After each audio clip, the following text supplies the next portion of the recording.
प्रणाम और आदरपूर्वक नमन। आप देख रहे हैं विश्व शांति दर्शन के वीडियोस।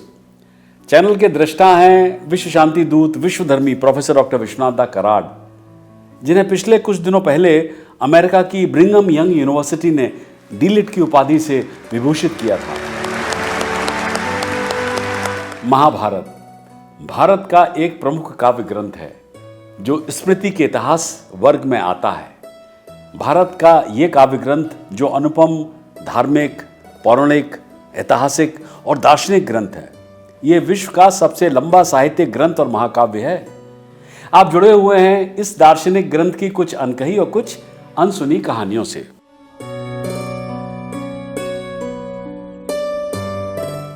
पुरुष वासना, जुए, शराब से प्रेरित होकर जानबूझकर अपनी बर्बादी की ओर भागते हैं। युधिष्ठिर लगातार हारते रहे। अखंड दुर्भाग्य का जिद्दी पागलपन युधिष्ठिर को और भी अधिक गहराई तक ले गया। आगे बढ़ो और द्रौपदी को तुरंत यहाँ लेकर आओ, कहकर वो अनजाने में कांपने लगे। भीम अर्जुन का पराक्रम, द्रौपदी की है व्यथा, जिसने दी भारत को गीता, वो महाभारत कथा। ये महाभारत की कथा, ये महाभारत की कथा। दुर्योधन पांडवों की बढ़ती हुई साख को देखकर ईर्ष्या से जल भुन रहा था। शकुनी से बहुत सोच विचार करने के बाद उसने पांडवों को द्युत क्रीड़ा के लिए यानी जुआ खेलने के लिए आमंत्रित करने की एक कुटिल योजना बनाई और इस कार्य के लिए विदुर को युधिष्ठिर के पास भेजा गया। विदुर को देखते ही युधिष्ठिर ने उत्सुकता से पूछा, आप उदास दिख रहे हैं, हस्तिनापुर में सब ठीक तो है ना? महाराज धृतराष्ट्र कैसे हैं? विदुर ने उत्तर दिया, हस्तिनापुर में सब कुशल मंगल है। मुझे महाराज धृतराष्ट्र ने ही भेजा है। आप अपने भाइयों के साथ आएं और पासे का खेल खेलें। यही कौरव राजकुमारों की भी इच्छा है। मैं आपको उनकी ओर से आमंत्रित करने के लिए आया हूं। तब युधिष्ठिर ने विदुर से कहा, पासे के नाव के खेल क्षत्रियों के बीच वैमनस्य उत्पन्न करते हैं। एक बुद्धिमान व्यक्ति यदि संभव हो तो इससे बच सकता है। हम हमेशा विदुर जी आपकी सलाह का पालन करते रहे हैं, फिर आप ऐसा न्योता लेकर क्यों आए हैं? विदुर ने उत्तर दिया, हर कोई जानता है कि पासा खेलना कई बुराइयों की जड़ है।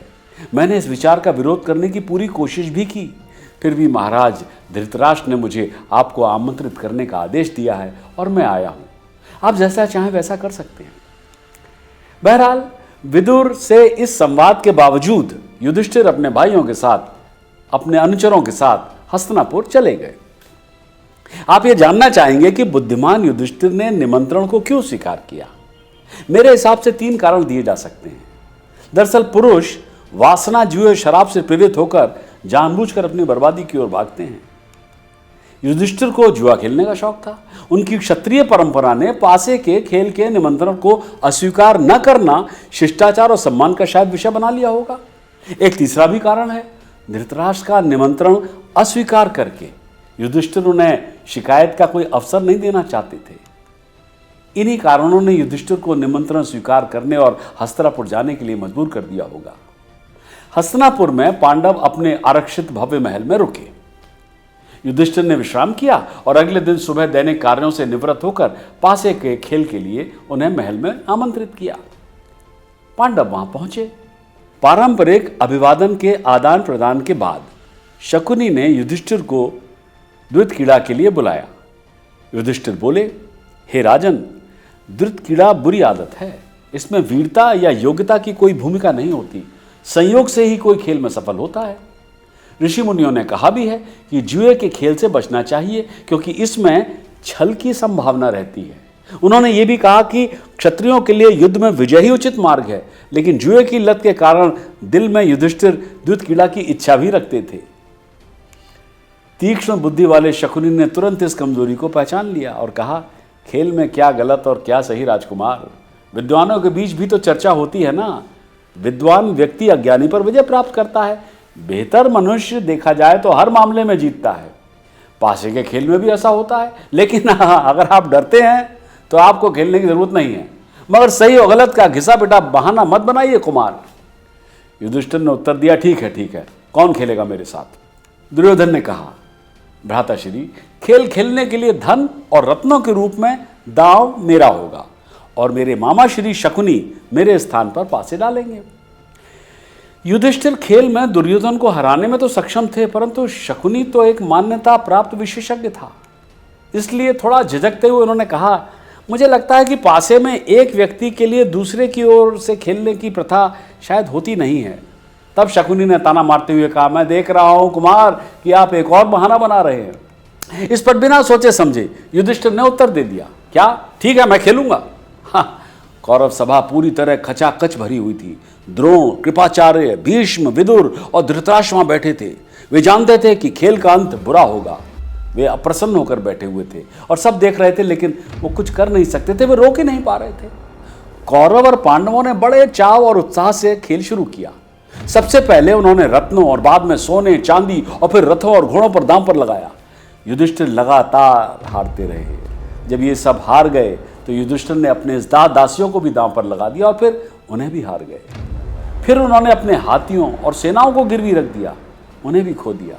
शकुनी द्वारा फेंके गए पासे हर बार शकुनी की इच्छा का पालन करते हुए प्रतीत हो रहे थे। गाय, भेड़ें, नगर, गांव और नागरिक तथा सारी संपत्ति युधिष्ठिर ने खो दी, फिर भी वो रुके नहीं। उन्होंने अपने भाइयों और खुद के गहने और उनके पहने हुए कपड़े भी खो दिए, फिर भी दुर्भाग्य ने युधिष्ठिर का पीछा नहीं छोड़ा। या यूं कहें कि शकुनी की चालाकी के आगे युधिष्ठिर बेबस थे। शकुनी ने पूछा, क्या आप कुछ और भी दांव पर लगा सकते हैं? युधिष्ठिर ने कहा, हाँ, मैं अब सुंदर श्याम वर्ण नकुल को दांव पर लगाता हूं। शकुनी ने खुश होकर उत्तर दिया, अरे वाह, राजकुमार नकुल को जीतकर तो बहुत खुशी होगी। और इन शब्दों के साथ शकुनी ने पासा फेंका और परिणाम वही हुआ जिसकी उसने भविष्यवाणी की थी। सभा कांप उठी। युधिष्ठिर ने कहा, यहां मेरा भाई सहदेव है, वो सभी कलाओं में पारंगत है, उसे भी मैं दांव पर लगाता हूं। जबकि उसे दांव पर लगाना गलत है, फिर भी मैंने सहदेव को दांव पर लगाया। शकुनी ने इन शब्दों के साथ पासा फेंका, ये रहा दांव, और देखिए मैं जीत गया। युधिष्ठिर ने सहदेव को भी खो दिया। दुष्ट शकुनी को भय था कि कहीं युधिष्ठिर वहीं ना रुक जाएं, तो वो बोला, भीम और अर्जुन तो आपके सगे भाई हैं, माद्री के पुत्रों की तुलना में निसंदेह अधिक प्रिय भी हैं।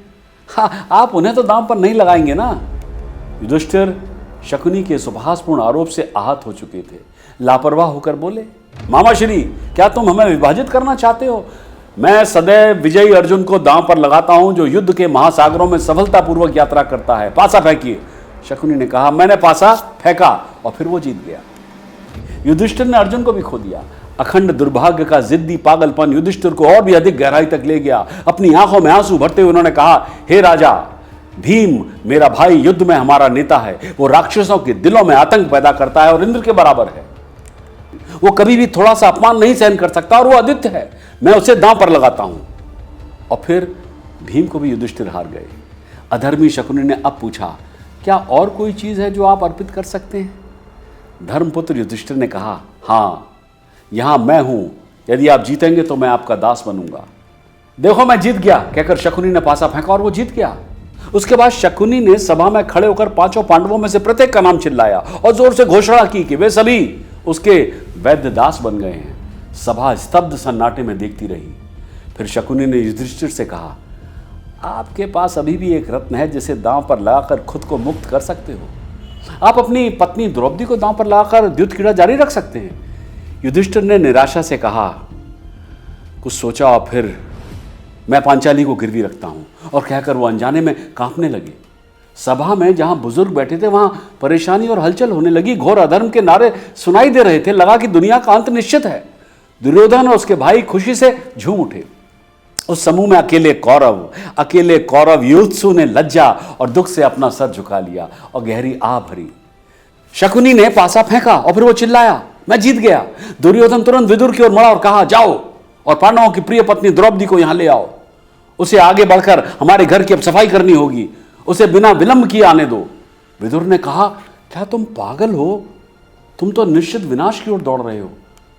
तुम एक अथाह रसातल पर एक पतले धागे से लटक रहे हो। दुर्योधन, सफलता के नशे में तुम इसे देख नहीं पा रहे हो, लेकिन ये तुम्हें घेर लेगी। इस प्रकार दुर्योधन को फटकारने के बाद विदुर ने सभा की ओर रुख किया और कहा, युधिष्ठिर को पांचाली को दांव पर लगाने का कोई अधिकार नहीं था, क्योंकि तब तक वो खुद अपनी स्वतंत्रता खो चुके थे और सारे अधिकार खो चुके थे। मैं देख रहा हूं कि कौरवों का विनाश आसन्न है और वो अपने मित्रों और शुभ चिंतकों की सलाह परवाह किए बिना धृतराष्ट्र के पुत्र सारे के सारे नरक के रास्ते पर हैं। विदुर के इन शब्दों पर दुर्योधन क्रोधित हो गया और उसने अपने सारथी प्रतिकामी से कहा, विदुर हमसे ईर्ष्या करते हैं और वो पांडवों से डरते हैं। आगे बढ़ो और द्रौपदी को तुरंत यहां लेकर आओ। दुर्योधन की आज्ञा से उसका साथी प्रतिकामी द्रौपदी को लेने गया। आगे की कहानी सुनेंगे अगली बार। तब तक के लिए मैं लेता हूं आपसे विदा। सब्सक्राइब कीजिए, साझा कीजिए और देखते रहिए विश्व शांति दर्शन में महाभारत की कुछ अनसुनी और कुछ अनकही कहानियां।